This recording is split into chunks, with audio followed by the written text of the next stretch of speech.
If you wanted a 20-foot,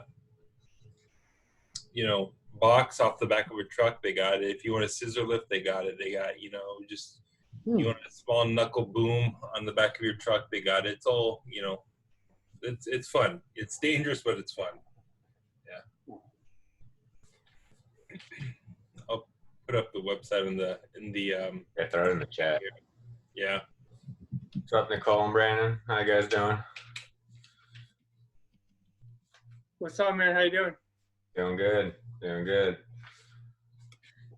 I think we competed for a property.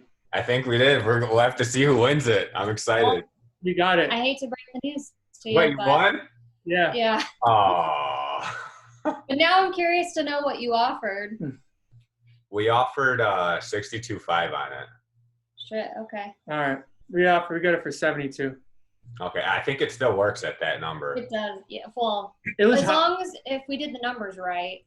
Yeah. It was we did it right. it was high, but we like, if we're gonna really do it, we need to throw in a strong offer and not like. It's a good area too. That neighborhood was surprisingly, and it's right next to Beaumont, so I was like. Yeah, it was nice. Yeah, our top was going to be 70, and then when we threw it in, I thought we were good, and then, yeah. I actually thought there were going to be higher offers than what we put in, just based on what Alan was saying when I spoke with him earlier today. Yeah. He kept saying he was surprised with how high some of the offers came in. And I was like, oh, someone for sure came in higher than us. Yeah. That's funny. You looked at the same one, dude. We got home, and then Nicole's like, Tio just looked at the same place. And I was like, really? And she showed me, like, your Instagram or something. Uh-oh. And I was like, oh, damn. I should have posted that video. We didn't see it till after, so you didn't tip your hand. We had just walked the property like an hour before I opened Facebook. Oh, okay. So and I was just like, I was like, this looks exactly like the property we just walked. And then I zoomed in on the number. I was like, oh, that is it. All right, wait, I got to keep adding people. That place is going to be a nightmare, by the way. Oh, yeah, it's a shit show. But it's not bad. No, it's bad, but it's not that bad. The meter made me nervous that the meter was gone. Yeah, I feel like they probably just took it off because someone was not paying or something. I don't know. Yeah, we'll see how that one goes. But, Our first real big one. No, that's not true. You have a quadplex. No, the rehab. Like but rehab, yeah. So I think we should, what do you guys think? Should we give people a few more minutes to jump in? How you doing, Safe? How's life over there? Good. It's so nice seeing Travis finally. Thanks for joining. Thanks, Travis. What's up, man? We What's still up, got to get together for lunch. I think we were supposed to do that, and then everything shut down, right? I know. Okay. Yeah, fine. Yeah, I'm on. Oh, yeah, we were supposed to grab lunch. We'll do it soon here. All the restaurants are open again, so you'll hear from me soon. Yeah. You'll like my presentation. It's pretty close to home for you. Sweet. Let's see it. Yeah. I was telling Tio, I'm like, man, you really got to get Travis on here. 3 or 4 times in a row. And then he actually didn't tell me until, like, I saw it on Facebook yesterday. I was like, Travis. Here you are. Safe over here. You just always want to take all the credit. No, I'm not taking any credit. I'm just saying. I'm just good, man. Travis is the real deal. Hit him up. Oh, wow. Thanks, man. All right, well, let's get started. Do our quick intros. We'll do who you are, where you're from, and what kind of stuff you do. And then we'll get into Travis's story. So we'll let Travis go last. I'll kind of go through and call everyone. So make sure no one gets kind of, goes without saying hello to everyone. But just an example of what you do. Like, hi, my name's Tio. I'm a full-time real estate. Oh, actually, hold on. Actually, we'll have Dale go first because I actually have some slides, but I don't think I have them on this computer, so never mind. Oh, you're muted. Hold on. I'm currently in Charleston, South Carolina, trying to utilize this patio I have here. but I invest in the Metro Detroit, Michigan area and the Charleston, South Carolina area, and I'd like to get into Charlotte. And I'm actually looking for a house hack still, and that's my goal. A duplex, triplex, or fourplex, and it's got to be somewhere in Charleston, South Carolina, north or west of that area. But for Michigan, I'm kind of just seeing what happens with the economy, but kind of investing in everywhere. I mean, I'm mailing out in Westland all the way to the areas I know well, the Royal Oak areas, this or that. So I'm all over the place. Anything from Ann Arbor all the way north, almost to Flint, Davison. So I'm everywhere. But I like to work with each and every one of you guys. If anyone's a hard money lender or anything, I'd love to chat with you guys. But I'm looking forward to this presentation, and I'm happy to be here. Awesome. Thanks for joining. Ahmed, you want to say hello, where you're from, what you do? All right. Good afternoon. My name is Ahmed Sarafi. I am in Southern California. More directly, I'm in the Inland Empire, which is east of downtown LA, about 40 minutes. Very big growing area down here. I am investing in multifamily for about 15 years now. All the multifamily investments we have are out in the Phoenix area. We're up to about 350, 400 units. We just sold the property. We're down to like 170, trying to build up some cash. Hopefully there'll be some opportunities coming. And then pursuing some development down here, a couple hundred units, going through plans and plan checks and stuff like that down here in the Inland Empire, mostly multifamily and express car washes. Those are the two specialties that I'm working on right now. Awesome. Thanks for joining us. Taylor, you want to go next? Hey guys, my name's Taylor. This is my first time. I'm a licensed realtor in Michigan, in the Ann Arbor area, but all around basically. I currently represent a couple people that are actually looking for multifamily properties all over the United States. So I'm just kind of here to learn and to see if I catch any open properties that anyone has available, and always looking to connect and see how I can help. So feel free to reach out. Awesome. Nicole, you want to go ahead? And Brandon, if he wants to come back and say hello. Of course, you just stepped away. I'm Nicole Wolf. I am a licensed agent here in Michigan. And my fiance, who was just here with the stash, we're looking for multi-units, and we just got under contract today on a triplex, but we just purchased a duplex in Royal Oak. The triplex is in Farmington Hills. So properties we're looking for pretty much in the greater Detroit area.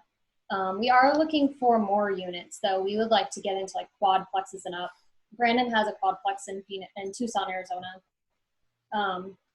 So we do have property there, but mainly looking to focus here in Detroit. But that's about it. So yeah, we're looking for hard money lenders. We could get help with that, and use help with creative lending in general, and just structuring deals, which is why we're here. Sweet. Safe. Go ahead. Hi, my name's Saif Siddiqui, multifamily investor in St. Clair Shores, Roseville, and Utica. Beautiful. Jeff. Hey, my name's Jeff Holst. I'm in Chattanooga, Tennessee. I'm here because I'm partnered with Travis, and he asked me to show up, but I never heard of this group, but it sounds amazing. I need more groups like this, so you might see me again. I do multifamily, Metro Detroit, some single family and stuff like that too. And then I have some multis down in Chattanooga, Georgia, Kentucky, stuff like that. Awesome. Thanks for joining us. Pierre? Yeah, no worries. Hey everybody, my name is Pierre Mika. I'm a licensed mortgage broker in the state of Michigan. I still haven't invested, and I'm looking to learn. I was here last month, and just want to take notes and see how this all works and makes sense for me at least. We'll go from there. Thank you. Thanks for joining. Tamara? Hi, everyone. This is my first time as well. I'm a licensed realtor in Michigan, and my husband and I, we currently own 2 apartment complexes, one 20-unit in Roseville, and then the other one is in Hazel Park. It's a 48-unit, and we have 1 single family. We're looking to add more to our portfolio and network and grow. Awesome. Joe, you want to do a quick intro? Hey everyone, first time calling in. I'm based out of here in Michigan. Looking for a multifamily unit, 75 units and above here in Michigan and a couple other places, but just mainly because of the corona, looking in Michigan right now. So any leads, let me know. Awesome. Subra, I know you stepped away right when it came your turn. Hi everyone. Sorry, I was just settling in with food and water and starting to get hungry.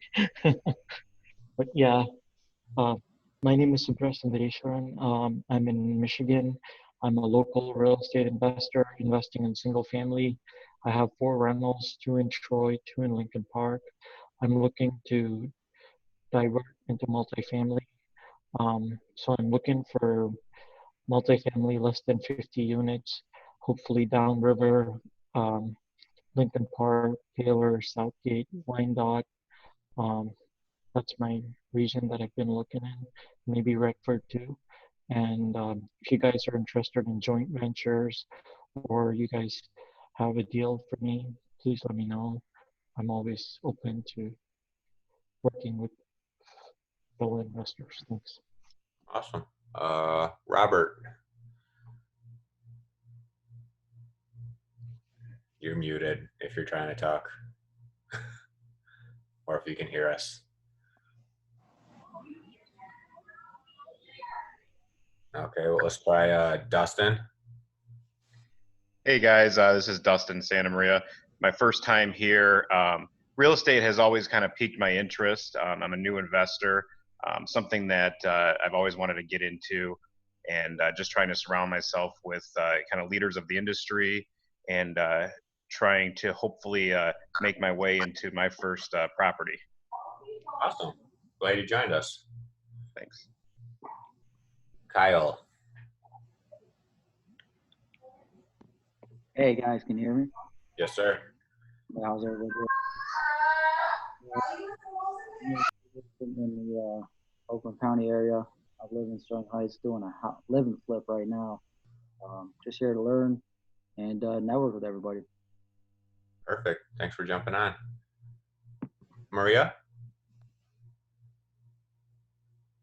You're muted. Nope. Yeah. Hello, everyone. Maria Molnar here. I'm a realtor in the Detroit Metro.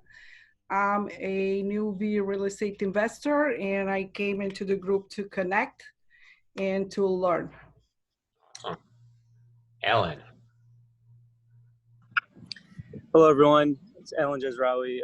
Just an aspiring real estate investor, trying to learn as much as I can. I know there's a lot of smart people that join this forum, so looking forward to the presentation. Awesome. Thanks for joining us. Steve. Hello, everyone. I'm Steve. I'm in Metro Detroit. Have a few properties now, just finishing up on a rehab and looking for the next project and looking to network and obtain a few more properties and network. Great. And Zachary. Hey, what's up, everybody? Zach Metler. I'm in Ann Arbor, Michigan. I'm a full-time real estate investor.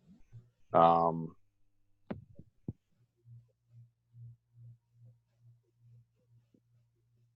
was that it? Thanks for joining us. I think I've seen you all over the bunch of Facebook groups. So I think everyone went other than Robert. I don't know if Robert can hear us or wants to go. Give him a quick chance now. And it looks like he's still muted.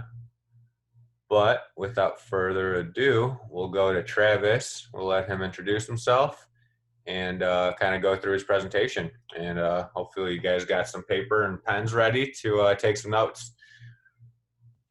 Well, thanks, Theo, first off, for inviting me here this evening. Really humbled to be part of this group here. I know that I'm going to get a lot of value here this evening by the cast of people that are here. So I'm going to share my screen with everyone. Oops. Let me see here. I'm going to try to.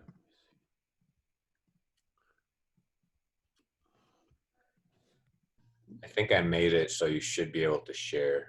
Let me know if you have troubles, and I can just share it on my end. Oh. Yeah, did it come up? Oh yeah, there it is. Sweet. All right, guys. Okay, cool. Yeah, I'm not very techy, so. All right, so my company, the name of my company is the Coast to Coast Group. We are multifamily property managers, owners, and developers here in Metro Detroit. Our holdings go everywhere from, of course, inside of Detroit proper, outside from Lake Orion, Birmingham, Rochester, East Point, Southfield. We're in Tennessee, we're in New Mexico. So we're in a couple different states, but primarily here in Michigan. My offices are in Southfield. I live in the Rochester area. A little bit about me here, Travis Bronik. I'm a husband, a father of 2 children, Grace 4, Parker 2. I'm an attorney licensed to practice law in Michigan since 2007, where I focus my practice on real estate and areas of business representation. My clients were real estate investors, hard money lenders, and still continue to be. I've been a real estate investor for 17 years. I started really flipped quite a few houses during the last recession. I focused on Section 8 single family turnkey rentals. I would speak over in Asia primarily. Had a really great partner at the time, and we sold quite a few homes during the last downturn. Buy and hold guy, single family houses, as I mentioned, going everywhere from Lake Orion, Birmingham, Rochester, and into Detroit, condos. I do a ton of Section 8 inside my portfolio. We probably have at least over 200 units that are Section 8. Multifamily owner, my resume in multifamily started in 2017, so I'm pretty new to the scene in multifamily, and I'm up to 6 complexes now, which sounds a lot more exciting than it really is. That's about, we're teetering at about 180 units in the multifamily space that we own. That's solely owned, and then I'm part of a few syndications, right? So about another 150 units in syndications. I have a small 55 unit hotel down in New Mexico that I'm a partner on. For me, the key to success in investing in a new asset class, there's an African proverb, we've all heard it. If you want to go quickly, go alone. If you want to go far, go together. Real estate really is a team sport, guys. I'm constantly learning, constantly. And these meetups are super important, to gather the information to take your career to the next level. And, the best piece of advice that I can give is don't be afraid to ask questions, right? There's no stupid question that's out there. Ask. It's the only way you're going to learn. Why I love multifamily property. I used to think that single family properties were that's where all the money is, right? Until I found out about multifamily property. And my good partner, Jeff, I probably have to thank for this. Our first deal that we bought was a little 19 unit in Roseville. And I was scared. I was scared about purchasing that property because the numbers, guys, are typically a lot bigger, right? They typically have a 1 and a lot of zeros behind it to start.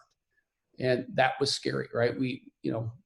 What if something goes wrong and I'm on the hook for all this money? I started to be my own worst enemy, right? About this property.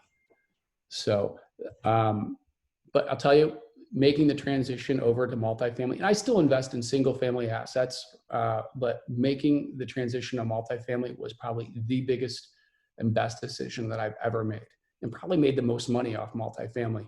Probably more money off multifamily in the past 3 years, or pretty damn close, I've made than my whole single family investing career. I don't know if everybody's familiar with the term forced appreciation. forced appreciation is unique to multifamily and other commercial assets. And it works like this. We can move the rents up, we can decrease the expenses, and we increase the NOI. In an increased NOI, we can just plug it into what the cap rate is for a particular geographic region. And that's going to tell us how much our complex or our commercial piece of property is supposed to be worth. So cap rates are super important, understanding what is the cap rate for your area, right? Because all cap rates, they're not the same. You know, Macomb County, we're going to look at the property that I'm going to highlight here. I think Macomb, and I think most brokers and appraisers would agree with me, trades at between a 7 and a 7.5 cap, versus we're going to go downriver and they're going to be trading at an 8.5, 9 cap. Just how it is.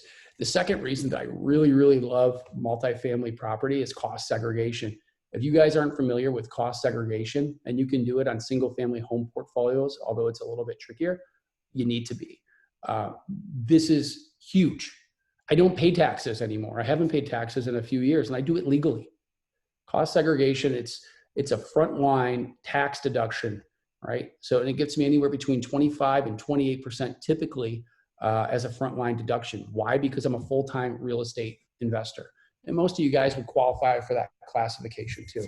My disclaimer obviously is I'm not giving you any tax advice. I'm not giving you any legal advice here this evening, but cost segregation, friends, is something that you need to be looking into.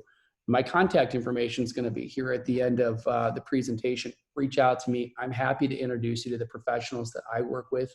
Okay. I want to make sure everybody's super, super successful. We're going to look at a property here. This was actually the third property, a multifamily property that I purchased. And it was named Huntington Manor at the time. It was touted to us as a 41 unit multifamily complex. I mean, it's pretty impressive, right? We got 5 buildings here, you know, everything in yellow. That's my property. They say my property. I have 2 partners on this property, so I don't want to give a false impression. I own 50% of this complex right here, but it's a cool property. Super nice location, Macomb County. I love it. So here are the stats of this particular property at offering. 38,000 square feet, 5 buildings and 1 outbuilding, like a little garage for storage. This had tenant paid gas and electric, and landlord paid water and sewer. This was a lot different than my 2 other complexes in Macomb County, where I pay the heat. Had an on-site office. It had 1 down unit. It had a collapsed plumbing pipe. And it had all month-to-month leases.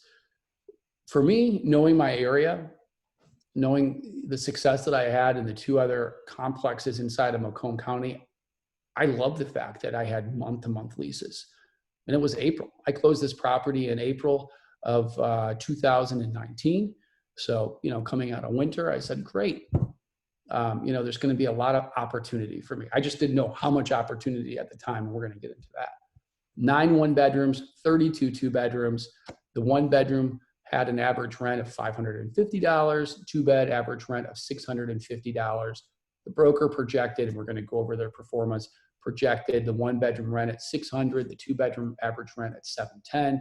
They had an NOI of $150, year 1, year 2, $172,000. Off-market pricing, right? These broker relationships, guys, are so important in this multifamily space.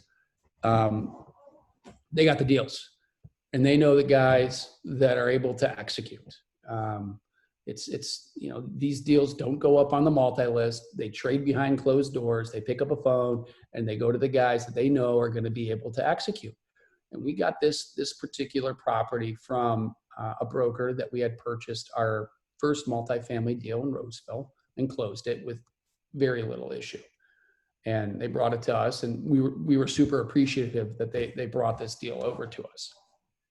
Contract price, 1.75 million. Okay. And we had to pay the broker. This is something that's sometimes unique, right, to commercial real estate here, multifamily. We had to pay the broker a 2% commission, right? I know in the single family realm, we all think like, oh, we're going to represent ourselves, right? We're going to go ahead and we're going to dip into those commissions. Forget about it.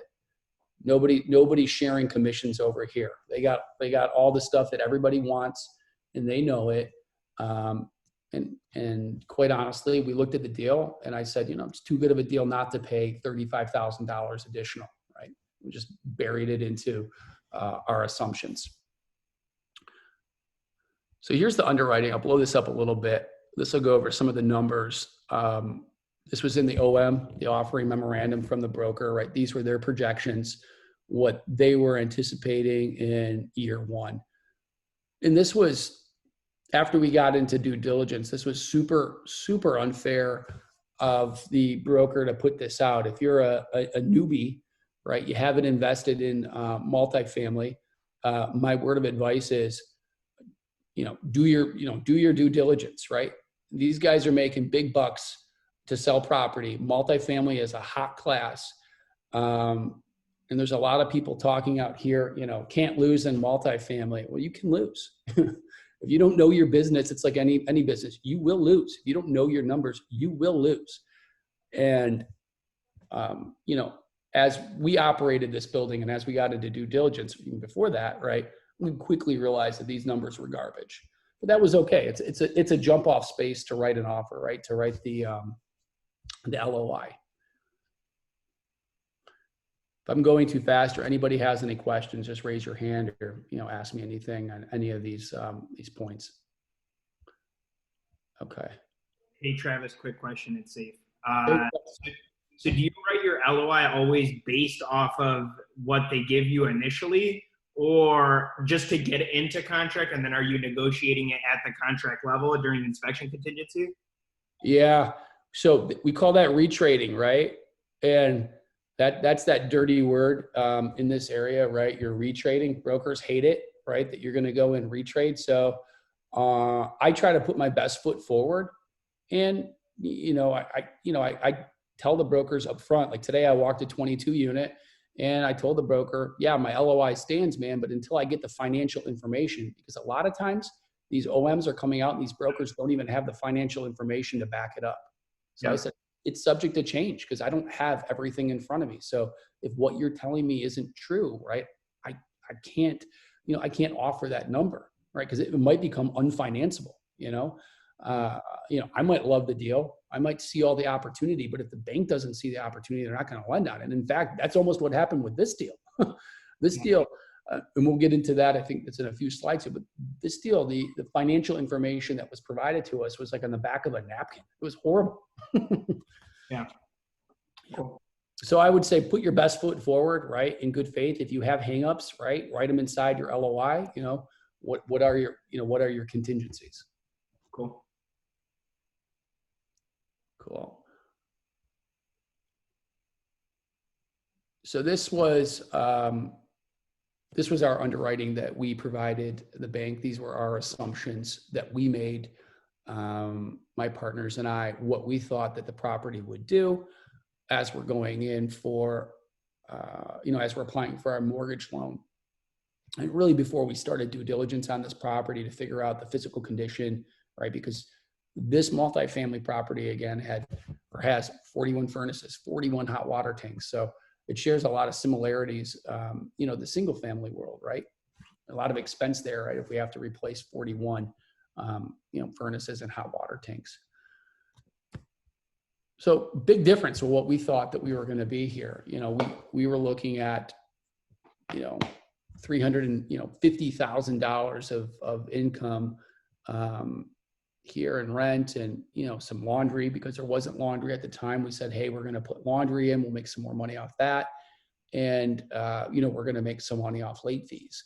So a piece of advice I would share with everybody in this business, if you're not enforcing your late fees in your lease, you're cheating yourselves. That's a contract, right? I mean, right now we can't charge late fees because of COVID that's going on, or maybe we're giving a little bit of leeway to our good tenants, right? But you're cheating yourselves and you're leaving tons of money on the table. We're not banks out here, right? So we always collect our late fees, or we use them as leverage to get things, that we need back from our residents. We underwrote a 7% we in-house manage all of our own property, but we still underwrite with management. Okay. We put an administrative fee in here. for an on-site manager. Typically a 41 unit is too small to have an on-site manager. Really, you're going to look, I think most brokers would say the size to have an on-site manager is going to be like 50 units and above. But we'll get to why, we actually have what I would say a quote unquote on-site manager and how we worked it into our system. So pretty healthy NOI here, $231,000, right? If we just work out the math, right? I said, I didn't write this down, so I'm sorry, but 231, we thought, okay, 985 divided by 0.07, it's a $3 million property upon stabilization, right? No brainer, cool, gotta buy it. Yeah. What I'm showing you here is what came out of due diligence. So now we're looking at the operating statement summary that was provided to us by the broker from the seller for 17 and 18. Big difference here, right? So we have declining rents, right? Average rent of $600 in 2017 goes to $500. We have an NOI 156, a declining NOI to 128. And here there was a clear explanation as to why this particular property had such crummy numbers. It was just being completely mismanaged. It was mom and pop operation. It had an on-site leasing office with a manager that was never present. And so it was really easy for me to figure out, why it wasn't making money. And the rents were undervalued. Like I said, the rents when we took it over were $550 and $650 were just way undervalued for the area over there in Macomb.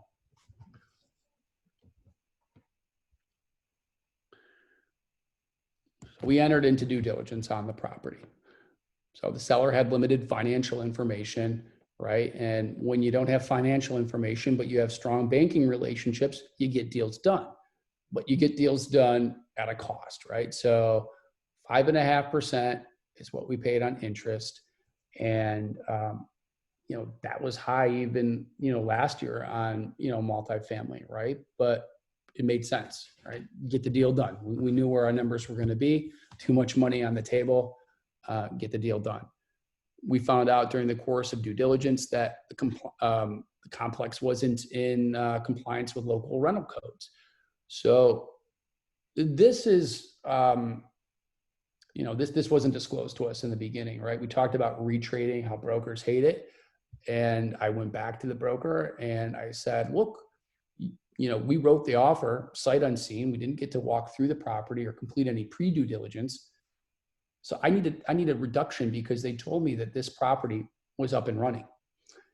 And we found out actually during the course of our walkthrough, not only was it not in compliance, but there was a unit in the basement that had been down for over 3 years, right? So now my 41 unit, right, was really a 40 unit. And then I take out the office and it was really a 39 unit. So it all started to make sense to me why the numbers were really lagging down, right? 2 down units, poor management, right? But that's ripe for opportunity. So we went back to the contract. We had some back and forth with the broker about the contract, right? And this is where your purchase agreement is so important, guys, in multifamily transactions. It's not just a walk away game when somebody says, oops, my bad. No, you're spending money. You're spending money on surveys, environmental inspections, your time, partners flying in. And in this case,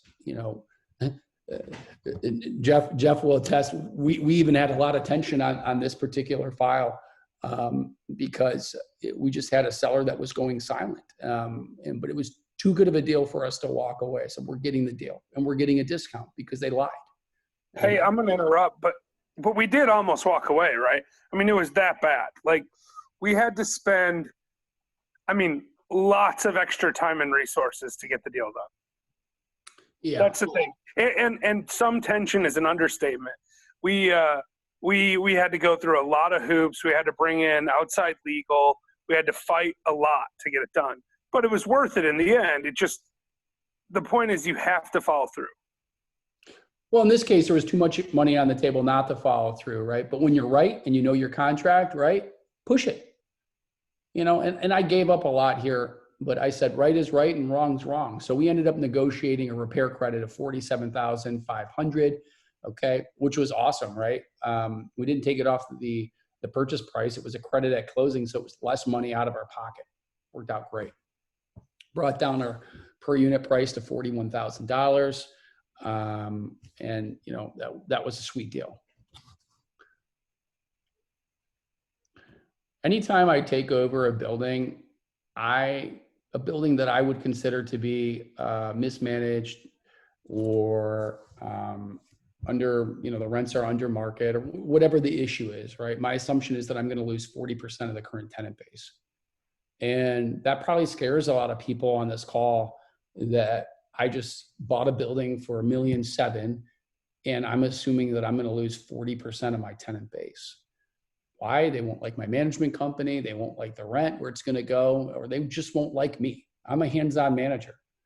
You know, I'm super active in my company, showing up on my properties, walking around. My employees are super active in the company, and I expect mutual respect from my residents.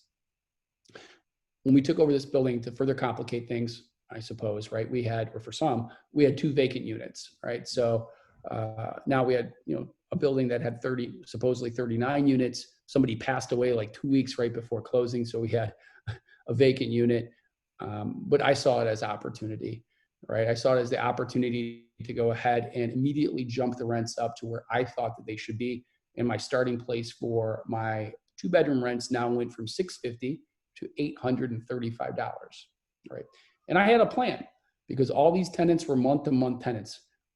5 buildings, we systematically sent out rent increases, right? Building, you know, A might get it 1 month, then the next month, then the next month, right? Understanding that we were going to go through some turn, right? So I didn't want to send them all at one time because I needed to make sure at a minimum I'm able to make my mortgage payment, right? My mortgage payment at that time, I think was like $8,400, $8,500 or something. So we needed to be a little strategic in how we were going to go ahead and move up the rents. I was super lucky too. There was underutilized person at this particular site. She'd been a long-term tenant there 7 years. She was already doing work for the prior manager, basically running the space. And I turned her into my pseudo on-site manager, right? I didn't give her free rent. What I said is, everybody else is paying $835. Your rent's not going to go up. And on top of that, I'm going to pay you weekly, right? But you're going to have to clean for me. You're going to clean. You're my eyes and my ears. So I made a win-win partnership. She was super easy, right? Because she's probably working 4 to 6 hours per week, right? And she's making, she probably makes the equivalent of, you know, $250 or so per week. And who better to tell me about the current tenant base than somebody that's actually there? Now you have to be careful with that, guys. And I know there's a lot of investors, including myself, that would caution in trading rent for work, right? So, you know, I really went into that relationship with eyes wide open, you know, and because this wasn't what I would consider to be an unstabilized asset, right? It barely cash flowed. I was there almost every single day to make sure that that we were moving along in our goals. First things we did CapEx immediately, right? Things that were visible to everybody. I went ahead and fixed up the parking lot. It cost me like 10 grand, right? Just for repairs. Tenants always like to see that we're spending money, right? Cool. New guy came in, he's spending money, right? So they can correlate the rent increase back to something tangible that they can see that they're getting at the complex. Replaced a ton of hot water tanks, furnaces, ended up upgrading all of the electrical, which I missed during due diligence, to breaker boxes for the insurance. So we've renamed it Pinehurst Manor. April 15th marked the 1-year anniversary for this property. We spent approximately $80,000 in CapEx. We turned 43% of the tenants. Stabilization, we projected, at stabilization, we projected annualized rent of $365. We currently rent our 1-bedrooms for $750. 2 bedrooms have now went up to $850, which is huge. Okay. We're on place to hit 184,000 in NOI, which is a lot less than my projection in our assumptions of 231. But we had an really aggressive expense structure at 37% built in. I think that a lot of investors would say if you're trying to do the back of the napkin underwriting on a property and you want to figure out what the expenses are, they say 50%, right?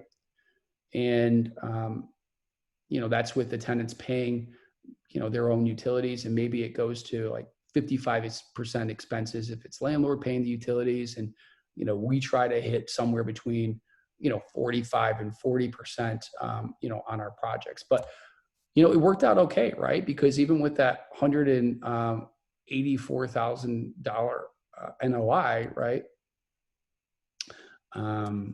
We're still have a valuation of somewhere between 2.4 million and 2.6 million. And, so we created equity of, what is that? Like $700,000-$800,000 in the course of 1 year. Not too bad, right? So obviously we can't touch it and we can't feel it yet, but we know it's there, right? And we'll get it.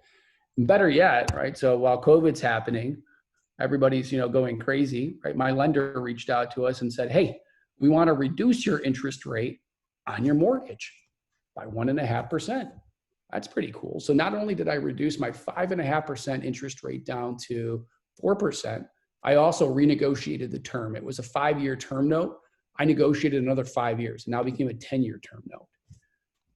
And, the reason why I was able to do that, it really wasn't a secret to me. It's interest rates dropped. We're a good borrower, tons of equity in the project, and they're afraid that we're going to move somewhere else. It was huge for us. It gave us an extra $1,200 per month of savings. I just want to say thank you. Real estate is about teamwork, creating win-win partnerships, as I shared. We pay referral fees for off-market apartment deals, or if you have an apartment deal that you want to analyze, reach out to me. Happy to work with you, help you. Jeff is too. He's super knowledgeable. Or if you need money or credit partners, which oftentimes, so you found a deal, you like a deal, right? This is the thing that, not everybody talks about. Where are you going to come up with that 20%, right? Call me, right? So, we always have money for good deals. Or you have the money and you think the bank says, well, I have the money, the 20% down, and they say, okay, well, you don't have the credit. Have you been involved in these types of transactions? That's a big thing, especially for, Fannie loans, right? If you haven't did them before, you don't have the track record, the management track record, you're going to have a hard time, getting one of those loans. So reach out to me. Happy to work with you as a credit partner on that. Does anybody have any questions on this? I have one other clip that I want to share with you guys after we go over this. It's a development, a little video. It's still a rough cut, but I'm going to share it anyways, of a development that I'm working on in downtown Detroit. That was really cool. A lot of awesome information there. Thank you for sharing that. Hey, Travis, I have a quick question. Sure.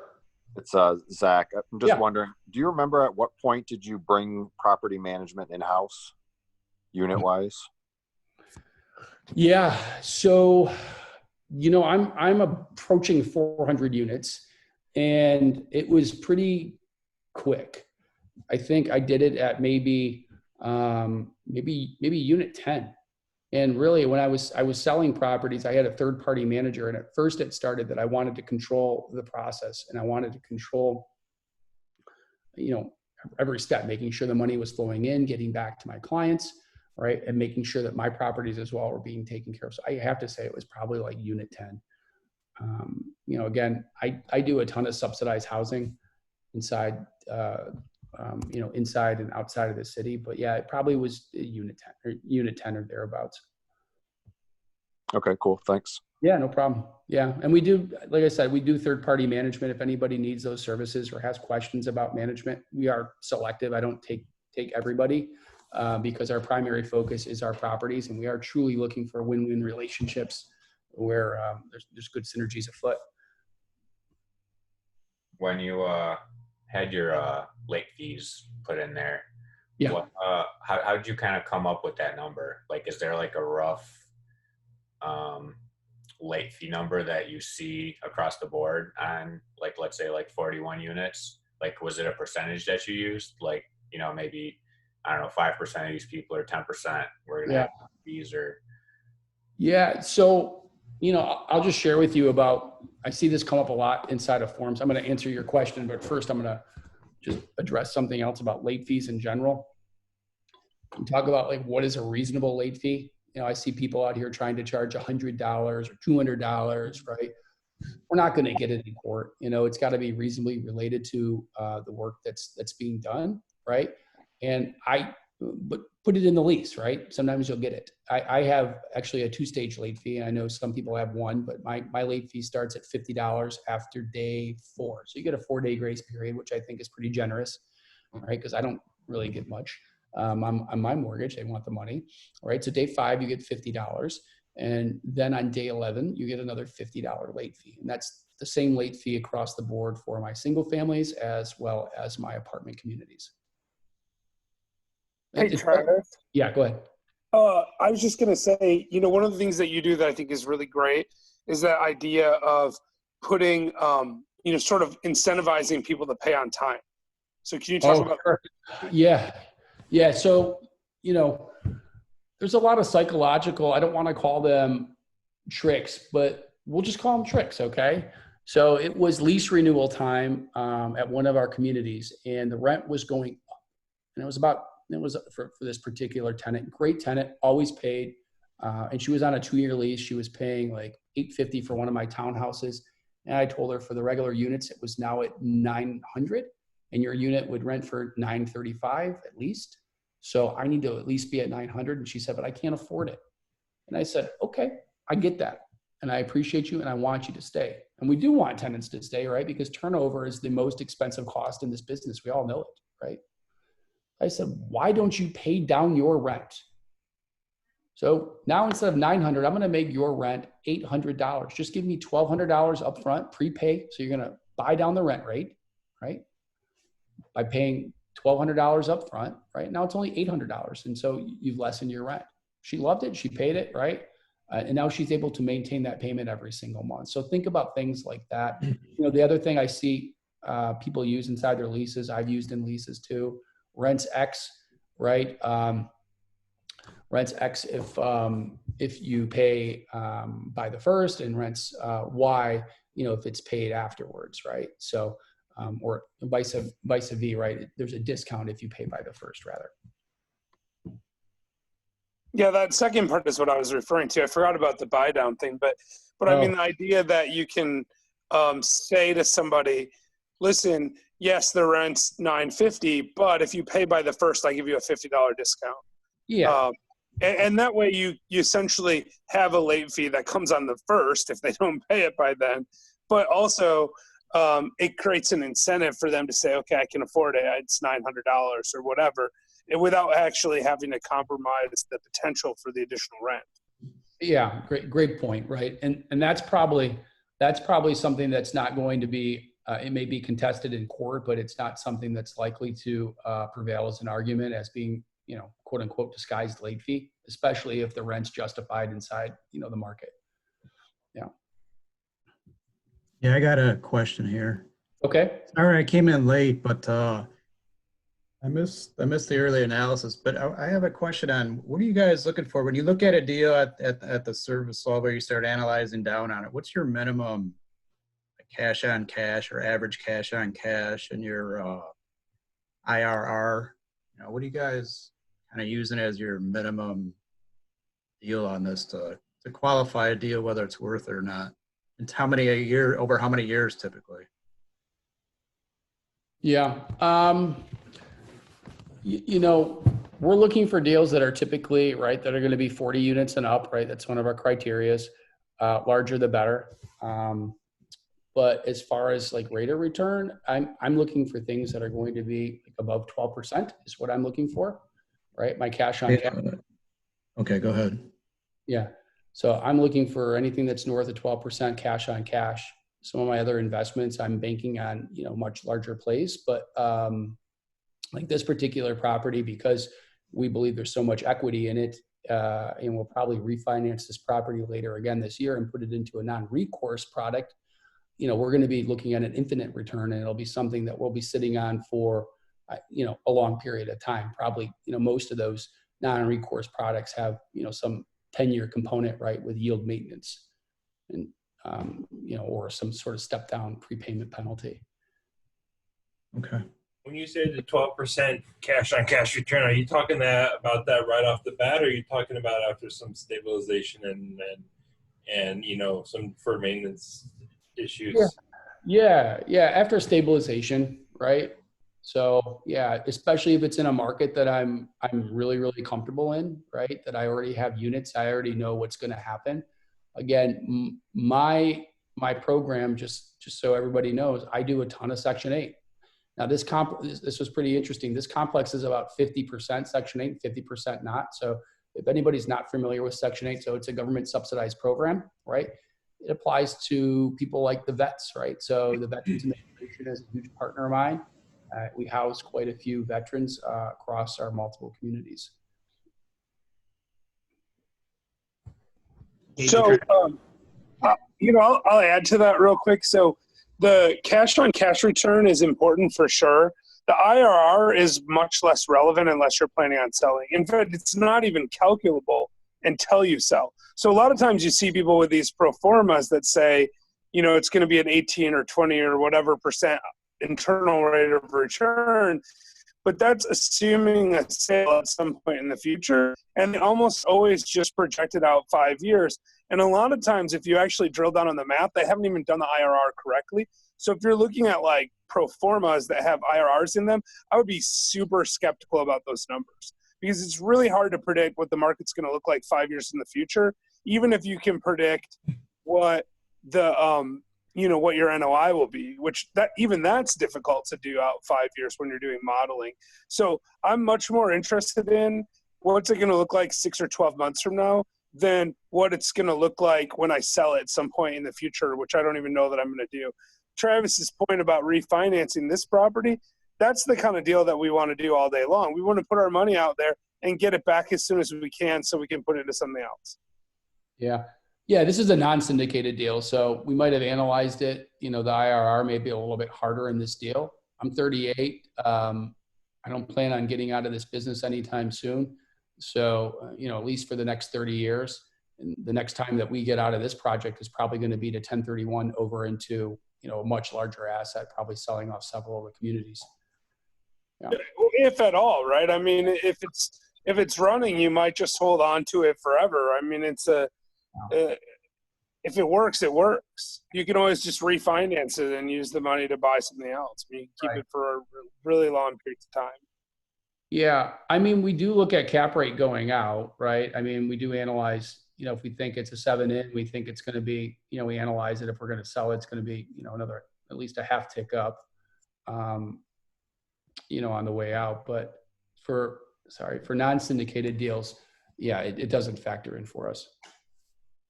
Yeah, I mean, listen, and the uptick on cap rates, I mean, economic theory, it's 10 basis points a year. The cap rate is a market indicator of what the market thinks a property's worth.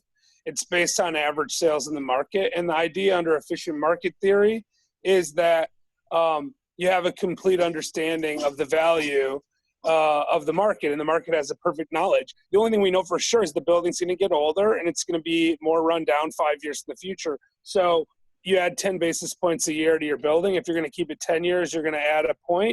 If you're going to sell it at 5 for purposes of modeling, you add a half a point to the cap rate. That's pretty much standard in the industry. Some people don't do it that way. They'll say, oh, we're buying it at an 8 cap, but we're going to sell it at a 7.5 cap because the market keeps getting better. But that's a really dangerous way to project internal rate of return. And when people do that kind of stuff, I run the other. Lost you, Jeff. Yeah, sorry about that. My wife just got home and the dog started barking, so I temporarily muted myself. Sure. But But at any rate, the cap rate thing, like, you know, they're going to go up over time for a particular project. It doesn't mean the market cap rate went up. And it's really hard to predict, like I said, the future. Yeah. Hey, Travis, I got another question for you. You had mentioned earlier in your slides, limited financial information. I've actually been going through that recently. I've been talking to a lot of sellers that own apartments and whatnot, and they're living somewhere in Vegas and they rarely answer their phone, but they're like, hey, throw out an offer if it makes sense, you know, we'll do the deal. But they're like 75 years old. They have no financial information. Their daughter-in-law is managing it, collecting, you know, they're just going up to porches and just collecting rents and whatnot. They have no sense of financial information. They couldn't even give you, even if you had a number, they couldn't prove, like during, you know, due diligence, they couldn't even show you how it was performing. So how do you set yourself up to ensure that you're not overpaying for it or underpaying or under offering for it for the seller? Yeah. Well, I mean, we got to figure out the baseline on rents, right? I mean, how big are these complexes you're typically looking at? Is it like duplexes or larger units? Or Anywhere from, so right now I'm doing a 4, an 8, and an 11. Okay.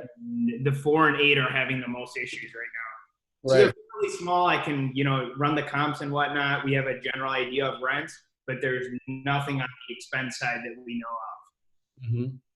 Yeah, I think with the expenses, you know, in that case, I would probably pop out, you know, an LOI based on what I think the rents should be. And I would, you know, during the due diligence, you know, and in my PA, just make an out clause, right? You know, that I get out depending on what's produced, right? Ask for, you know, bank statements, right? The expenses got to be coming out of somewhere, right? I mean, you know, do we have utility bills? Those got to be coming out of somewhere, right?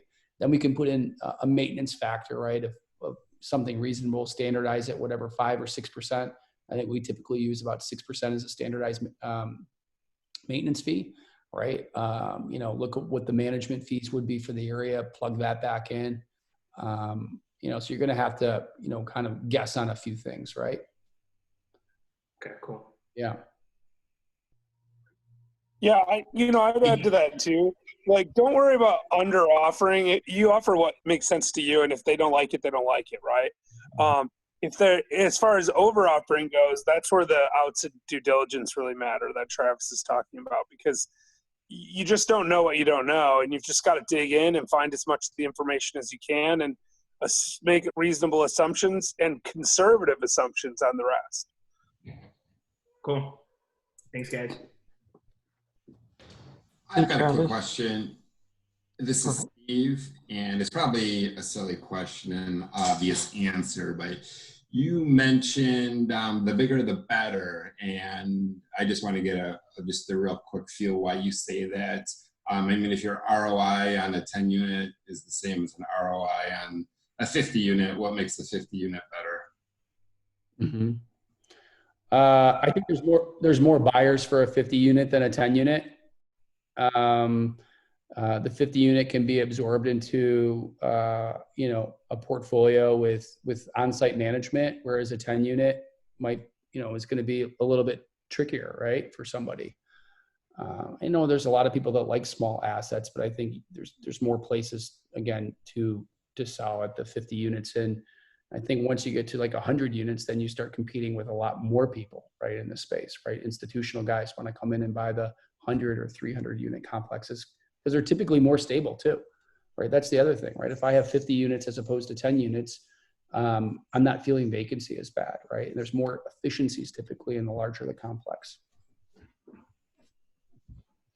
Yeah, that's helpful. Thank you. I guess one thought I have, and I guess it just shows my limited understanding or experience, but I guess I would think that maybe the bigger the project, the fewer the buyers. So if you ever wanted to, you know, sell it, but apparently maybe that's not correct, and maybe I'm just not thinking about it the right way.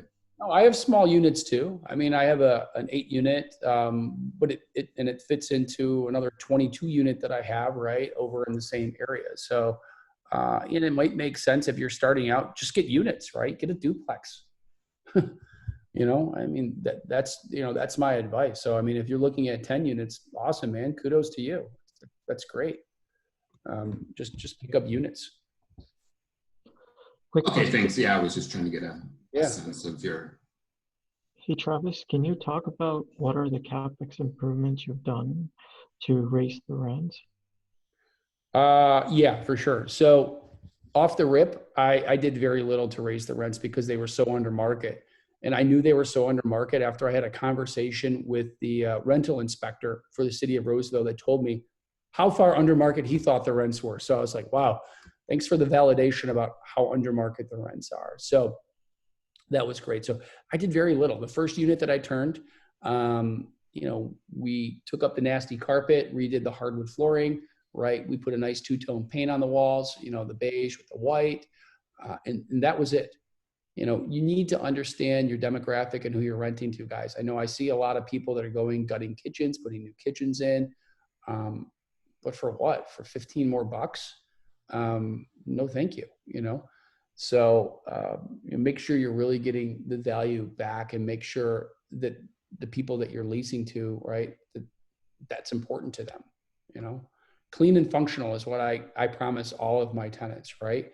Is it going to have granite countertops in Roseville? No, it's not. And are they going to be, are they going to pay me a lot more money for that? No. They might stick around longer, right, for those things, but they're also going to stick around for an attentive manager, right? We're big on building rapport in my company with our tenant base, right? Really understanding, who are the people that are leasing our properties, and making sure that we're giving back, because, these are the people that are paying our bills.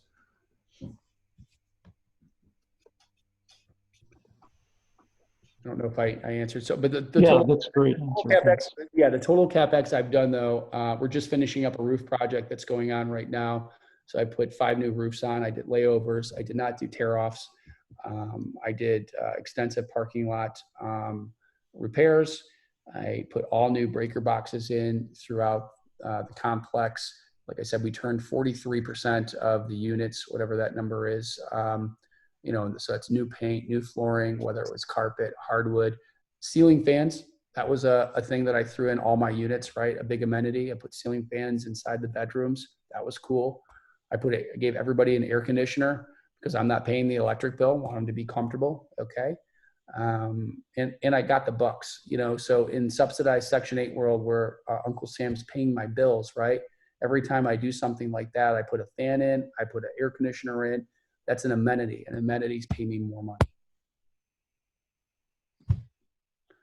And of course, we also did the renovation on the unit that was down for 3 years. Yeah, I didn't. Yeah, so that was a huge thing, converting over. I touched on it. We took the office that had been an office that we didn't need, right? I put the on-site manager, so that became a functional unit with very little work. And then I took the unit that had been down for 3 years and fixed a collapsed pipe. And finished it. It's probably the nicest unit. It's a basement unit. He loves it. So, 2 more income producing spaces. And I have no laundry right now. So I have tons more potential for income at that site, which is just awesome. I had a question for you, Travis. Yeah. The project I'm building here, I am planning on adding some subsidized or low income to it, just as a just as doing the right thing, because, I feel, everyone needs to do a little bit of that. It is a market rate apartment complex, but I do want to add some. It is 55 over active seniors. And my question is, if I do some Section 8 tenants, or if I do some subsidized, are you getting paid the full amount from the government, or is it like half from the tenant, half from the government? And do you ever have issues collecting rent? So I can only speak to the programs here in Michigan, but I'll tell you how it works here generally, right? There's many different agencies, right? So I have the agencies that I love to work with, and they love to work with me and refer, the tenants over to me. So the tenant part pay obviously is a problem for some landlords. They say, hey, I'm going to let that $35 or that $50 slide, or maybe sometimes it's more. It's typically based off tenant income. Yeah. Right. And it has a minimum component typically, right? $50, $70, whatever it might be. We don't let it slide. I mean, I work with everybody, right? I'm not quick to go to court, but we do. And then we enter into payment plans, and we're great at working, the other relief systems for our tenants. So, it just depends, right? There's a certain allowance on these vouchers, and, they're typically by county, right? So, for instance, if we're in Macomb County and I'm in Roseville isn't the most expensive county inside of Macomb. So I may not be able to get all of the value on that tenant's voucher, right, from the government. But that's what triggers what's called a comp dispute, right? And so, then, which is really fun when you're inside of a multifamily situation, because what better comps are there to provide to the U.S. government than the comps inside your own apartment complex? And so here's a little trick that I'll tell everybody. If you want to get into subsidized housing, always keep at least one non-subsidized unit. Okay. That's always going to be your comp. And they can't fight. Okay. So, but I mean, if they don't have the money, right, in other words, right, if you want more above what that voucher is going to pay, they're not going to go above and beyond for you. What about turnover between, just regular market rate and then subsidized tenants? What do you see in terms of turnover? Do they stay longer? Do they stay less? Is your your renovation or repair money more or less? That kind of thing. Yeah, sure. Yeah, it's similar, right? My average tenant's with me at like about 4 years. I think if I track through my portfolio, they grow. We're in multiple different communities. We really, we tell our tenants, and we practice it, that we have something called the PORT program, which works like this. If you built your credit up within my company, and I'm not talking about a FICO score, I'm talking about taking care of your lease obligations, you can go anywhere inside my portfolio, right? And so that's quite a few places, and tenants appreciate that. But we're big on inspecting too. I do a ton of preventative maintenance, and I do a ton of chargebacks to my tenants. So you broke my faucet, I'm going to fix it for you because that's my legal obligation. But my lease tells me and the law tells me that you're responsible for it. So I'm going to send you a chargeback notice. Good, thank you. Yeah, of course. I have a question regarding the when you set your rents, or when you're looking at analyzing a deal, like how in depth or how do you go about finding your target rent? I mean, I just did one where I was out of town, so I kind of had to go fast and figure out what the rents were, and I came up with a number. Of course, the selling side thought I could go higher, as I derived and did my analysis. I'm just curious. I looked at apartments. I actually went into some apartments. I had a property manager locally that I discussed it with. I'm curious what you do in that scenario, or maybe you have enough in a certain area. That's certainly true right now. So if there's something in that East Point, Roseville, St. Clair Shores area, I'm very confident in where I can take the rents to. But if it was in a market that I haven't traveled to before, like the 22 unit that I wrote my offer on, I'm going to go on apartments.com, right? I'm going to go on Craigslist. I'm going to search around. I'm going to see what other properties are renting up in the area, and I'm going to look at the amenities that are being offered. And again, because I'm a subsidized housing guy, right? Because I do a ton of subsidized housing, 22 units, I'm going to bank that half of my complex is going to be subsidized, right? And so then it's going to go back to the amenity game that we talked about. Do I have fans? Do I have AC? Do I give the refrigerator, right? So that will work into my equation. Obviously, that doesn't work into everybody's equation because they might not do subsidized housing, but do your research, right? Apartments.com is going to be great.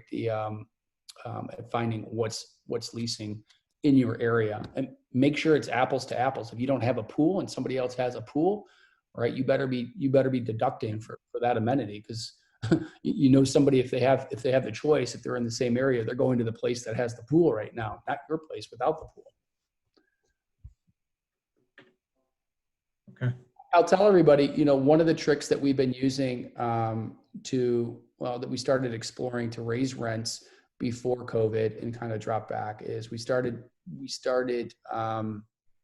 exploring security deposit replacement programs. Is anybody familiar with these?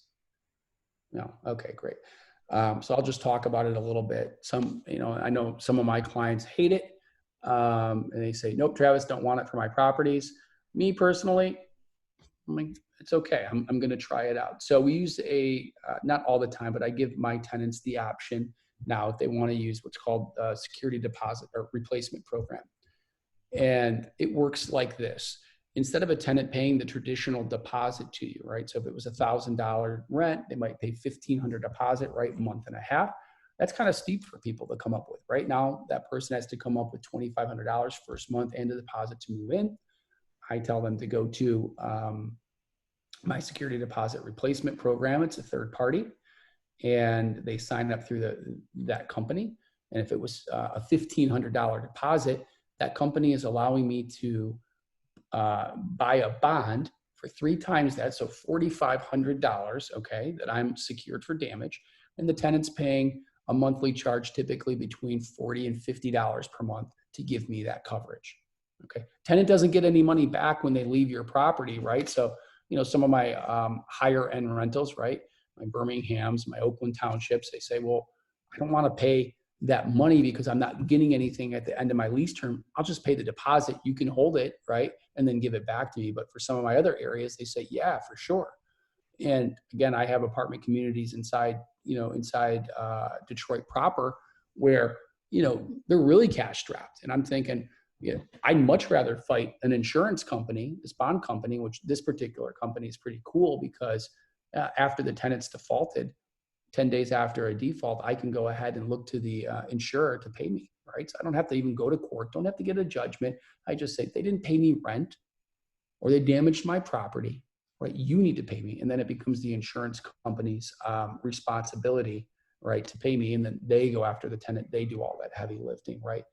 And it's kind of cool, right? Because security deposits can be a pain in the butt too, right? Having to keep them in a separate account form, right? Don't want to use it. It's not your property. Okay. So that's a cool little trick. I don't know, depending on how much you guys are holding in security deposits here in Michigan, you can go get a bond. Probably some people that are familiar with that. You can actually bond against your security deposits. Now you can go use that money and you can go invest it. Typically costs about 1%. So that's pretty cheap money if you're looking for sources of down payments, right? And you're holding, you know, some cash in deposits. Go grab a bond and go play with the money legally. Hey, Travis, do you mind sharing the name of the security deposit replacement company? Yeah, of course, man. It's sayrhino.com. Okay. Sayrhino.com. Yeah. And they were doing lease renewals, okay? Because during COVID, I circled back to it, was going to try to release all my tenant security deposits to pay for a month or 2 or 3 or whatever it would pay and put this in place, right, to help people out. But they got pretty smart and said, well, we're not going to offer that product during COVID. So it's just for new leases. But, and I haven't, my disclaimer, guys, is I haven't went through the process where I've actually had to make a claim, but it's backed by a $14 billion insurance company. So I'm fairly confident that if something happens, they're going to pay, and they're writing in multiple states. They do commercial property too. Yeah. Cool. Thanks.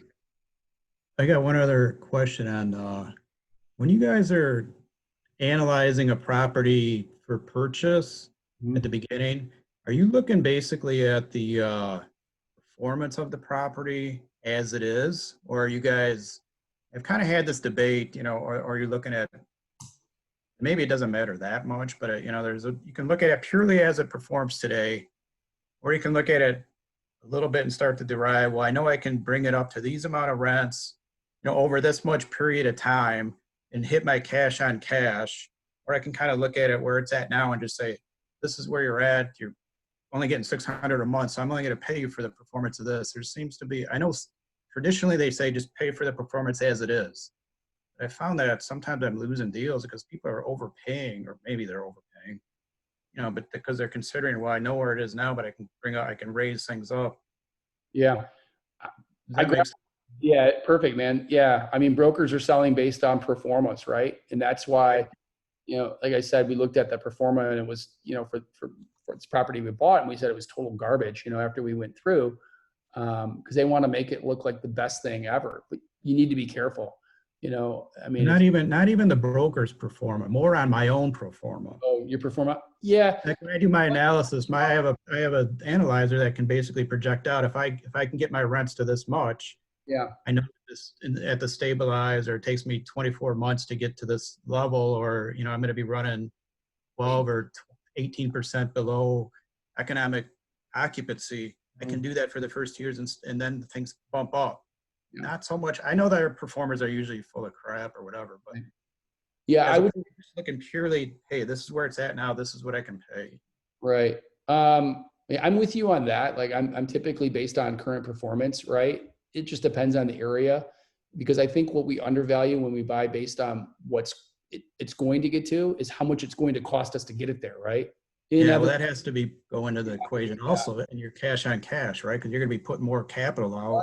Right. So yeah, I mean, it really depends on every person's, particular cash position, and are they willing to suffer? Are you going to put $500,000 on in a deal, get 0% back on that $500,000? What's the opportunity, cost of having that money out not working for you? You got to really factor that back into the equation. So will I pay where I think rents will get to? Yeah, but I mean, I probably would be adding more money back on the expense side, legal, whatever the turn costs are going to be, because it's not going to be, it's not going to be an easy road, especially now, in my opinion. There's just too many unknowns to be super aggressive with what we're paying. I mean, I'm still buying. I'm going to share with you guys here in a moment a video of I picked up in the last 60 days, like about 60 units. I bought 2 renovation projects in Detroit, but that's my playground, right? And I know the race at the end of the day, right? I know where I'm going to get, and it's going to be good regardless of where the economy's at, because I buy for cash flow, period. Yeah. Yeah. Hey, so I will comment on that. I think there are a lot of people that pay based on where they think something's going to get. Those are the people that get burned when the market changes. So be conservative, but also recognize that because enough people do that, if you want to get a deal done, you are going to have to pay some premium for a value add deal in this market, and certainly for the last couple of years. If you're looking at a deal and rents are $100 below market and it's going to be relatively easy to get them up, you're going to overpay. I mean, there's an argument to say on Huntington Pinehurst Manor that we overpaid. We paid a price that frankly was not supported by their existences and income structure. But we also looked at it and said, this thing's going to be worth, we thought $1 million, $1.5 million more. It turns out maybe $700,000 or $800,000 more than what we're paying. And to get it there, we're not going to have to spend that much money. So you can look at that and say, as a value add play, I can pay a little bit of a premium for this, but you can't discount the fact that you're going to have to do a lot of work to get it there. So you can't pay full value. You can't say, oh, it's going to be worth $2.5 million and it's going to cost me $100,000. So I'll pay, 2.4. If someone wants to pay that, they're getting killed. They're not going to survive in this market. But you can pay, 1.7 million for something that you think is going to be worth 2.5. If it's only going to take 100,000 to get it there, and it's only worth $1.6 million based on the current net operating income. You can overpay a little bit, right? Because it's just not that. Because there's an opportunity to deploy capital that's going to turn around and give you a really strong return in the first couple of years, and you have to evaluate that. And you're competing against the market, and that's really why value adds tend to trade at lower cap rates than stabilized properties. When you're on the buy side, but the exit cap is the one that you're most concerned about. Okay. That's not a good answer though. The thing is, it's case dependent, right? You just gotta look at it and say, what kind of return do I want right now, and what am I willing to pay to get that return? Yeah, how confident you are in that I can get the rents to this level, and how much it's as long as my analyzer, and it does, consider the capital upgrades or the renovation costs, and it all goes into the equation. Yeah, you also have to have a risk premium in there though, because if they're currently renting for $550 and you think they're going to go to $650 or 750, you could be right, you could be wrong, but you know they can get 550, right? That's the argument to go on existing numbers is I know, and especially if a seller's going, well, I think you can get rents to X dollars. The answer is, then why aren't they that? Like, why haven't you gotten them if you can get them there, right? Like I'm not interested in what a seller thinks at all. The seller's already shown me what they can do. I just walked away from one last week because basically what we're talking about. I said I get him maybe. I said basically maybe I can get him to 700 and they're telling me 750 to 800. I'm going. I don't believe I don't. Maybe I can, but I wasn't confident enough to base my price and increase my price based on that. And the cash on cash was too low already. You made the right call. Way down. I just came way down on what they really wanted, and let's just say I haven't heard back from them. Well, here's the thing. You make those offers based on what you think makes sense, and it's possible you'll hear back from them 6 months from now. That's happened to us a couple of times where we've said, this is where we're at. Something changes, let us know. We know you want more, but this is where we're at. And sometimes that means we come back and we have a difference of opinion, and we come around and say, oh, you know what, we actually can get a higher rent. Another time we'll look at it and say, oh, that's what it is. And then the broker might come back or the seller might come back 3 months later and say, our deal fell through. We want to look at it. You want to look at it again. Okay. But you can't overpay. If you do that, that's how you die in this game. Oh, yeah. Well, that became kind of obvious. I had a question for you, Travis. You said the cost seg. I'm guessing you probably did it on this 41 unit. You were talking about a 19 unit. Would you do a cost seg on a 19 unit, or is that too small? No, they can do it on a single family home portfolio, actually. Yeah, reach out to me. I'll give you my contact if you want. I'll put my email again here in the box, even afterwards, if you have any questions, reach out to me and I'll happy to put you in contact with. And the cost seg thing, listen, my rule of thumb, and this is just a rule of thumb, is that if it's a $500,000 property or more, you'd be crazy not to do a cost seg, because especially right now, because they changed the tax law in 2017 to allow you to take a bunch of bonus depreciation. Cost segregation's always been a thing. Like, basic idea is they go in and they do an engineer comes into your property, they look at all the different elements of the property, and they say you have so much in parking lot improvements, so much in cabinetry, and those all have different depreciation schedules. Instead of depreciating 80% of the purchase price, so the building essentially over over a 37.5-year period, we're going to do $100,000 worth of cabinetry over a 15-year period or a 5-year period or whatever that depreciation schedule is. But the law changed and it sunsets in 8 more years. It was a 10-year change. So right now we're a couple years into a 10-year period where you can take anything that's 15-year property or lower as a first-year bonus depreciation. So you can literally go buy a property, put 20% down on it, and get a cost segregation, which allows you to write off more than the money you just put down on the property. Now, your basis is lower, so when you sell it, you're going to have a tax issue if you don't 1031.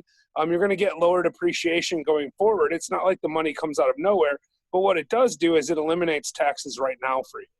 And it's carry forward, so even if you don't have passive losses or you're not a real estate professional, so you can't write it against your active income, you get it eventually.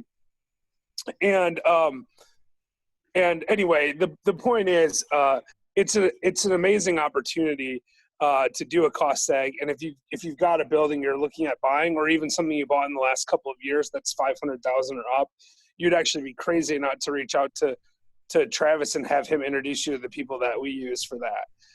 I think Travis has a video he wants to share, and I don't want to take up too much time, so I'll shut up now and let you guys watch that video. Yeah. That was a great answer. Thank you. I just want to share the rough cut, but before I go to, does anybody have any other questions on anything we went over? I know I went kind of fast and went through quite a bit, but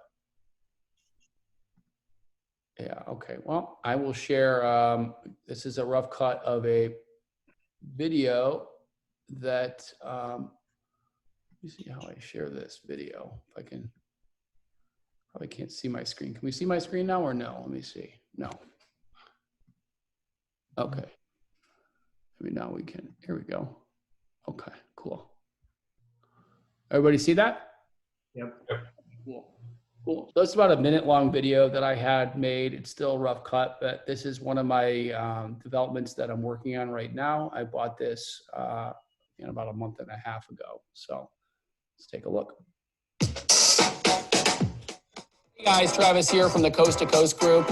I'm here at our latest development, Frankfurt Apartments. We're developers and managers of real estate here in Metro Detroit. We're about to go under construction.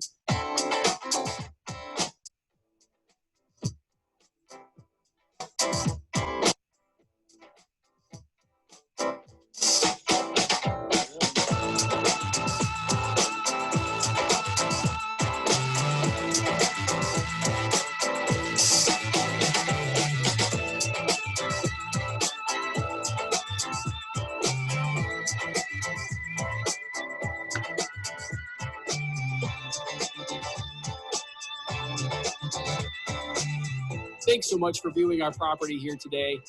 Please reach out to us if you need anything. Coast to Coast Group.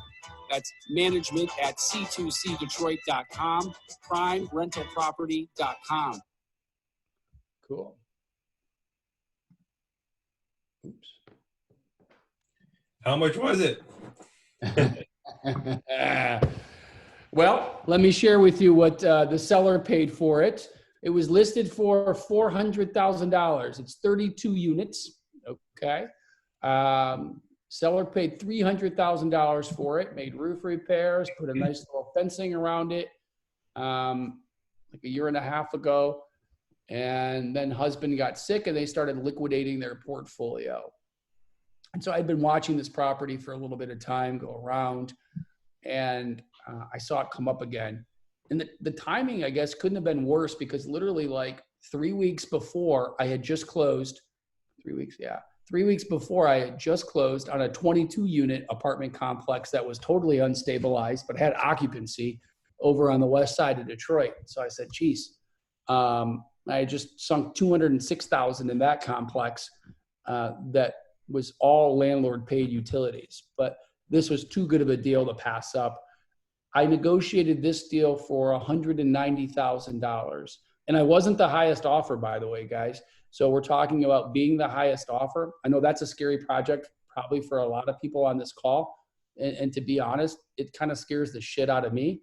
But it was on my goal sheet for this year. I wanted to buy a completely dilapidated building, and I wanted to bring it back to life.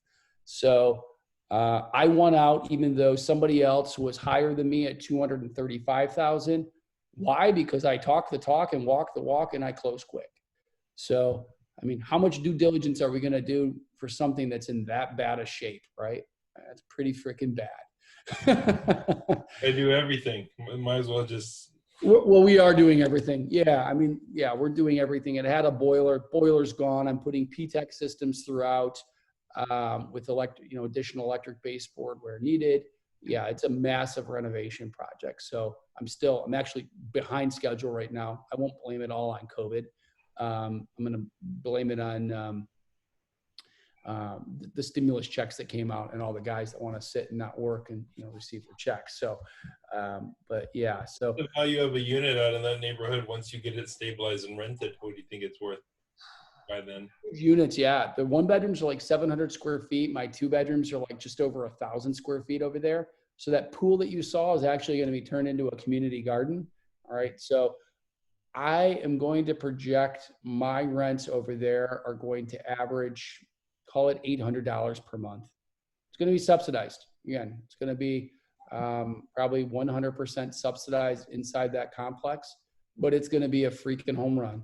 I'm going to sink $600,000 into it, probably more. And I know that when I get done with the thing, it's going to be a beast. It's going to be worth $3 or $4 million by the time you're done with it, probably. It's going to be worth some good money. Yeah, that area is really bouncing back right now. It's about just over a mile from Grosse Pointe, which is a little misleading inside of Detroit, obviously, because you can go a mile and be in the hood, but that area it's like a quarter of a mile away from a park and the fire station. So and the neighbors have been super receptive actually to seeing us over there because it's been vacant for 4 years. So they're like, thank God, somebody's actually taking an interest in our community. So yeah, it'll be a journey. So I'm hoping I have to get 10 units up by August. So everybody wish me luck on that. Okay. Because it's going to be a journey. Yep. But we're going to have 10 units up, running, and leased by August. Yeah, you definitely have your work cut out for you. Yeah, if I hadn't worked inside Detroit, and been involved in several hundred transactions inside the single family space, I probably never would have jumped in on that project. But again, I know the path, and I try to tell everybody in the multifamily space, it's a race. When you know your business, it's just a race to get to the end because the pot of gold truly is there, so it's going to be hard work. I'm going to suffer over the next bit, but I know that when I get there, I'm going to have something that's worth a ton of money and it's going to throw off a ton of cash flow. Yeah. How did you, real quick, how'd you estimate your rehab numbers on that? Did you go kind of like per door roughly, or did you kind of just like look at it as a whole, or kind of how'd you figure that out on just like a project? He went what it costs for new construction. Yeah, no, I didn't. Surprisingly though, a lot of the drywall is actually in pretty good shape. There's only about, I'd say, 6 units that have to be completely re-drywalled. Otherwise, it's not bad. And my biggest concern was obviously the mechanicals, and probably the most expensive was where are my mechanicals going to come in? Because I knew that I was not going to go back with landlord paid heat. Just wasn't going to happen, right? So, yeah, I think I went high. I'm seeing that I'm getting some cost savings in some areas, right? Everything's completely, is completely permitted. I got a engineer on board. Right, getting the plans are being drawn up, going down to the city. So it's super excited. And if you follow me on Facebook, I think we're going to be launching a YouTube channel. So we're going to be showcasing the progress of the project as we go through phase by phase, kind of following some of the contractors and myself, through that journey. I got a question for you. Yeah. Going back to that property, is it master metered or is it independently metered, that one that you got? And then if it is master metered, how do you break out the numbers for your tenants? Yeah, it's not master metered. And I looked at going back into a master meter system, and ultimately I decided against going back to a master meter system, even though I know a lot of people like the master meter system, because my program is Section 8, right? That's going to be my client that's going to be going in there. And I'm not sure the government's position on the master meter system, because I know sometimes that the actual owner is able to submit the information to the third party, or the third party can come in. And I didn't want to spend the money, and if they're not recognized by the government, have it all blow up in my face. So you just go ahead and estimate their monthly charges, or you just kind of... So we'll include the water, right? So the water will be included on landlord. Yeah, that'll be the only utility that I'll pay. But if you have a project that's master metered, how do you break down the electrical to the tenant? If I have a project that's for the electrical, I'm fortunate enough that I haven't ran across that. Everything right now in my other complex, it was one electric meter, and we're converting it all over into 22 separate meters. So I don't have to worry about an electric meter, master meter system on that either. Yeah. I like to typically give at least one utility to my tenant, right? Because then it's, they're looking at what they're spending for the apartment versus what they could be spending in a house, right? And, it just, again, it goes to the clientele that I'm working with. Thank you. Yeah, of course. that PTEC system that you talked about, is that just like the furnaces, like the individual furnaces for every unit? Is this what those go? So it's like when you go to the hotel and it's the heating and the cooling all in one. Yeah, that's what it is, because I already had openings for where the air conditioning units were at, and I'm just going to expand those openings to fit my PTEC systems. And that way I don't have to worry about venting. I don't have to worry about separate gas lines. I don't have to worry about any of that. There was just too many unknowns when I started thinking about it. To put I got forced air quotes. It's like 84 grand, and you know, the price seemed to be okay for 32 units, but then there was a lot of unknowns, like additional soffit work that was going to happen, and gas lines and this and that, and you know, take all the guesswork out of it, right? Did you look into electric furnaces at all? Electric furnaces? Like yeah, I found that they used them at this place I was looking at. Okay, like electric baseboard heaters, right? These are actually like furnaces. They look like a gas furnace basically. Oh yeah. They cost about, I think they're about, I looked them up. I think they're about 1,800 maybe or something. They're pretty close. They might cost a little more to run, but it's electrical and you don't need the venting, and you can also run forced air, like a central air through them. That's how it's set up. Oh, that's pretty cool. Yeah, I think my PTEC units are going to run me between $400 and $500 per unit based off bulk pricing. We just bought some for the hotel, and that's the price that we were able to crush, was about, I think, $475 per unit. I'm, you know, part of it, like I said, it goes down to the race, right? I mean, I'm going to crunch as many pennies as I, you know, and save them as I possibly can, right? So when we buy flooring, we're going to go ahead and buy en masse, right? And bring down our, you know, we're going to put nice, you know, vinyl flooring inside, right? We negotiated a great price at $1.50 a square foot, right? For the floor, super nice, be super durable. I'm not going to put any carpet in this place. So I'm not going to have anything to worry about for years to come. Using, do you have your own construction division, or you're just sub? Do you guys work with other? Wow. You know, so for this project, I have 2 project managers on my team right now, because we have 2 projects that are going, and we utilize inside and outside contractors.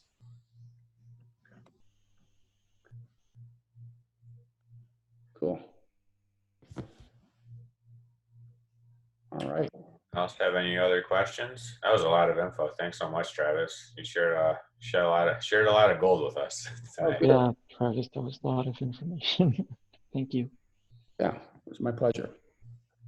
Usually when we have these in person, we usually go out to a restaurant and grab some food and hang out. But with all this COVID stuff, hopefully next month we'll be back to hanging out and grabbing food and, you know, chit-chatting afterwards too. So yeah, for sure. I'll make sure to put that in my calendar and meet up with everybody. Cool group of people on here. No, yeah, I'm glad you joined.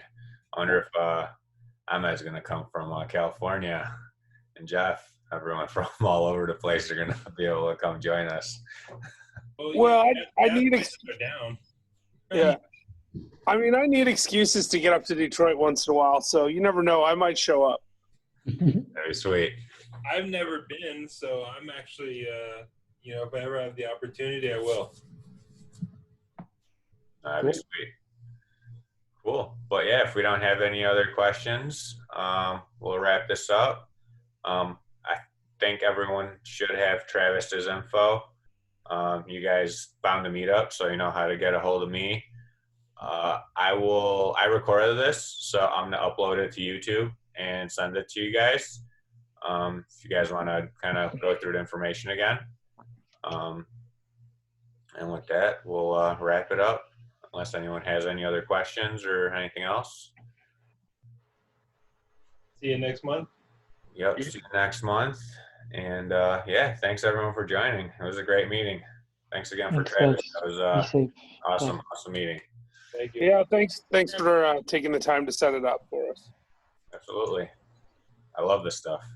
Me too. Cool. All right, guys. Have a great evening. Take care, guys. Thank you. Bye now. Bye.